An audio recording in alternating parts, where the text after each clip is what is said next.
آج دیکھنے کے لیے شکریہ۔ میری دعا ہے کہ آج کا پیغام آپ اپنی آواز استعمال کرنے کی طاقت دے، آپ کے سوچنے کے انداز کو تبدیل کرنے اور آپ کی روح کو تازہ کرنے میں مدد کرے گا۔ اگر آپ آج کے نوٹس کی پیروی کرنا چاہتے ہیں تو اپنی اسکرین پر QR کوڈ اسکین کریں، یہ ہماری ایپ پر بھی مل جائے گا۔ آج ہم رومیو پہلا باب اس کی 21ویں آیت پر سیریز شروع کرنے جا رہے ہیں جس کا عنوان ہے گہرائی میں جانا۔ یہ آیت اس بارے میں بات کرتی ہے کہ خدا سے دور کیسے جانا ہے۔ میری دعا ہے کہ آپ اپنی روزمرہ کی زندگی میں خدا کی قدر کرنا شروع کر دیں گے۔ آئے شروع کرتے ہیں۔ چنانچہ بنی اسرائیل 430 سال سے مصر میں رہے ہیں۔ وہ غلام تھے، وہ مصریوں کے لیے کام کر رہے تھے، اور موسیٰ ظاہر ہوتا ہے اور وہ ان کا نجات دہندہ بن جاتا ہے۔ مصر میں 9 آفتیں آتی ہیں اور ہر ایک آفت مصریوں کے دیوتاؤں کے خلاف ہے، کیونکہ وہ دریائے نیل کی عبادت کرتے تھے، لہٰذا دریائے نیل خون میں بدل گیا۔ وہ مینڈکوں کی عبادت کرتے تھے، کون جانے کیوں، ہے نا؟ لیکن ان پر مینڈکوں کی آفت آ گئی۔ وہ سورج کی عبادت کرتے تھے اور سورج تاریک ہو گیا۔ میرا مطلب ہے ہر آفت مصریوں کے دیوتاؤں میں سے کسی ایک کے خلاف ہے، لیکن خدا کہتا ہے ایک آخری آفت ہونے والی ہے۔ وہ کہتا ہے کہ اسرائیل میرا پلوٹا ہے اور مصر نے میرے پلوٹے کو آزاد ہونے اور میری عبادت کرنے کی اجازت نہ دی، اس لیے میں ان کے پلوٹے کا فیصلہ کرنے جا رہا ہوں۔ خدا نے موسیٰ سے کہا کہ مہینے کی 10ویں تاریخ کو سب لوگوں سے کہو اپنے گھر میں ایک برہ لے جاؤ، اسے مہینے کی 14ویں تک رکھ چھوڑنا، سورج غروب ہوتے ہی برے کو باہر لے جا کر برے کو ذبح کر دینا۔ یہ ایک بہت ہی مخصوص طریقہ تھا برے کو ذبح ہونا تھا، اسے اس کا گلا کاٹ کر ذبح کرنا تھا تاکہ اس کا خون جمع کیا جا سکے۔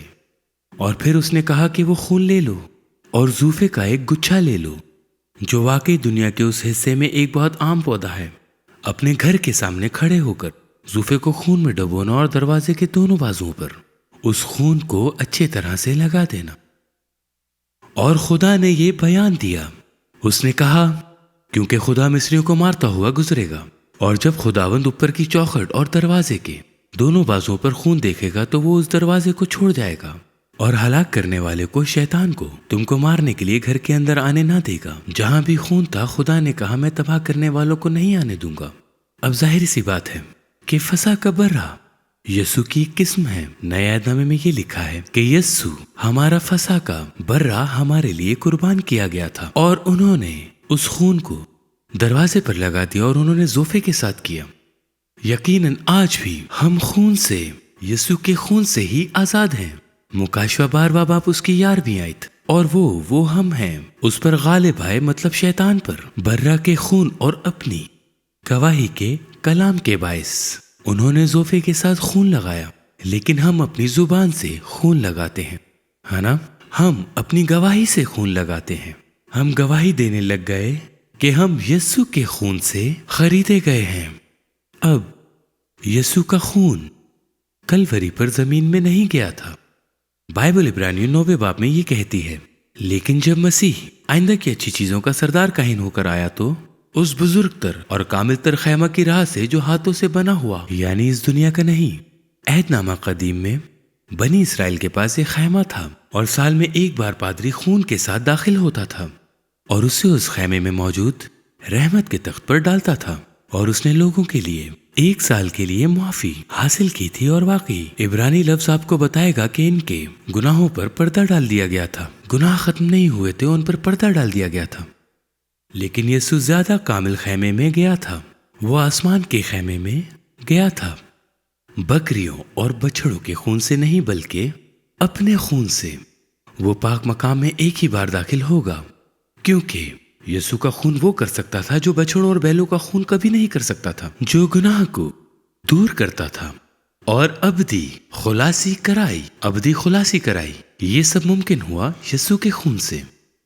لہٰذا یسوع کے خون نے آپ کے لیے اور میرے لیے یہ ممکن کیا ہے، اور یہ مصر سے نکلنے والے بنی اسرائیل کی قسم ہے۔ انہوں نے اپنے دروازوں پر خون لگا دیا، اور اس رات آدھی رات کو جہاں خون نہ ہو وہاں پلوٹے مر جائیں گے، اور وہ اس رات چلے گئے، مصر سے نکل گئے۔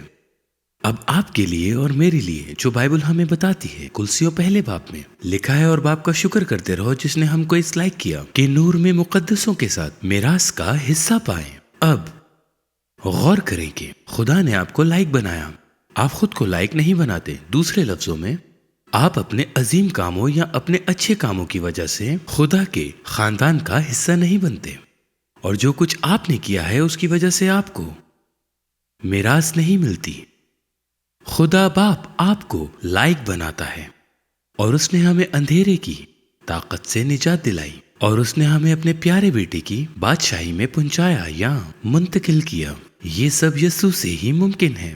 مکاشفہ پہلا باب یہ کہتا ہے، اور یسوع مسیح کی طرف سے جو سچا گواہ اور مردوں میں سے جی اٹھنے والوں میں پہلا اٹھا اور دنیا کے بادشاہوں پر حاکم ہے، اور جو ہم سے محبت رکھتا ہے، اور جس نے اپنے خون کے وسیلہ سے ہم کو گناہوں سے خلاصی بخشی۔ اور اکثر ہم واقعی بھول جاتے ہیں، اور جس نے ہمیں بنایا تو اس نے ہمیں صرف کسی چیز سے لیا نہیں، وہ ہمیں کسی چیز تک لے گیا۔ وہ ہمیں تاریکی کی بادشاہی سے اپنے پیارے بیٹے کی بادشاہی میں لے گیا۔ اس نے ہمیں ہمارے گناہوں سے دور کیا اور اپنے باپ خدا کے لیے بادشاہ اور کاہن بنایا۔ خدا کی بادشاہی میں آپ بادشاہ ہیں اور آپ کاہن ہیں۔ آپ کو یسوع کے خون سے بے عیب اور بے داغ برے کی طرح چھڑایا گیا ہے۔ یسوع کا خون یہ پہلی چیز ہے۔ وہ مصر سے خون کی وجہ سے نکلتے ہیں۔ جیسے ہی وہ باہر نکلتے ہیں وہ بیابان میں جاتے ہیں۔ فرعون سوچتا ہے مجھے انہیں کبھی نہیں جانے دینا چاہیے تھا، اور میں چاہتا ہوں کہ آپ فرعون شیطان کی ایک قسم ہے، ٹھیک ہے؟ وہ کہتا ہے مجھے انہیں کبھی نہیں جانے دینا چاہیے تھا، چنانچہ وہ اپنی فوج کو اور اپنے 600 رتھوں کو لے کر بیابان میں اسرائیلیوں کا پیچھا کرنے لگا۔ یہ واقعی بہت دلچسپ ہے کہ خدا کو بنی اسرائیل کو مصر سے نکالنے میں زیادہ وقت نہیں لگا، لیکن مصر کو بنی اسرائیل میں سے نکالنے میں کافی وقت لگا۔ مصر سے استثنا کی کتاب ہمیں یہ بتاتی ہے ملک کنعان تک 11 دنوں کا سفر ہے۔ آپ جانتے ہیں کتنا وقت لگا؟ 40 سال لگے۔ ان کو 40 سال لگے، یہی تھا یہاں کتنا عرصہ؟ 11 دن کا سفر، لیکن اس میں انہیں 40 سال لگے۔ مسئلہ یہ تھا کہ خدا نے بنی اسرائیل کو مصر سے نکالا، لیکن مصر کو بنی اسرائیل میں سے نکلنے میں 40 سال لگے۔ ٹھیک ہے، ہو سکتا ہے کہ خدا نے آپ کو اندھیرے کی بادشاہی سے نکالا ہو، ٹھیک ہے، لیکن شیطان کیا کرنا چاہتا ہے؟ وہ آپ کا پیچھا کرے گا، وہ آپ کے پیچھے آنے والا ہے۔ میرے خیال میں دلچسپ ہے کہ جب یسوع کو آزمایا جاتا ہے وہ 40 دن بیابان میں رہا، دعا کی اور روزہ رکھا۔ شیطان اسے آزما رہا تھا، اور پھر آخر کار تمام آزمائشوں کو ختم کرنے کے بعد لوکا 4 باب یہ کہتا ہے جب ابلیس تمام آزمائشیں کر چکا تو کچھ عرصے کے لیے اس سے جدا ہوا۔ وہ کچھ عرصے کے لیے اس سے جدا ہوا۔ وہ پیروی کر رہا تھا، وہ دیکھ رہا تھا، اور یہی ہوا جب بنی اسرائیل مصر سے نکلے۔ فرعون 600 رتھوں اور اس کی پوری فوج انہیں مصر میں واپس لانے کی کوشش میں ان کا پیچھا کر رہی ہے۔ فرعون اپنی پوری فوج کو لے کر اسرائیلیوں کا پیچھا کر رہی ہے تاکہ انہیں مصر میں واپس لایا جائے۔ خروج 14 باب یہ بتاتا ہے کہ وہ بحیرہ قلزم کے کنارے کھڑے ہیں، دشمن ان کے پیچھے ہے، اور موسیٰ خدا کو پکار رہا ہے، کہہ رہا ہے کہ خدا را کچھ کر۔ مجھے لگتا ہے کہ یہ دلچسپ ہے۔ خدا موسیٰ سے کہتا ہے یہ تو کیا کر رہا ہے؟ اٹھ، کھڑا ہو، اور خدا کہتا ہے تو کچھ کر۔ اس نے کہا تو سمندر کے پاس جا، اپنی لاٹھی اٹھا کر سمندر کے اوپر بڑھا۔ اس نے کہا اور میں سمندر کو کھولوں گا تاکہ تو سمندر میں سے گزر سکے۔ چنانچہ دشمن پیچھا کر رہے ہیں اور وہ بحیرہ قلزم تک پہنچ گئے ہیں۔ اب یہ بات موسیٰ نے بنی اسرائیل سے کہی، خدا آج تمہارے لیے بہت بڑی نجات لائے گا، کیونکہ جن مصریوں کو تم آج دیکھتے ہو ان کو پھر کبھی ابد تک نہ دیکھو گے۔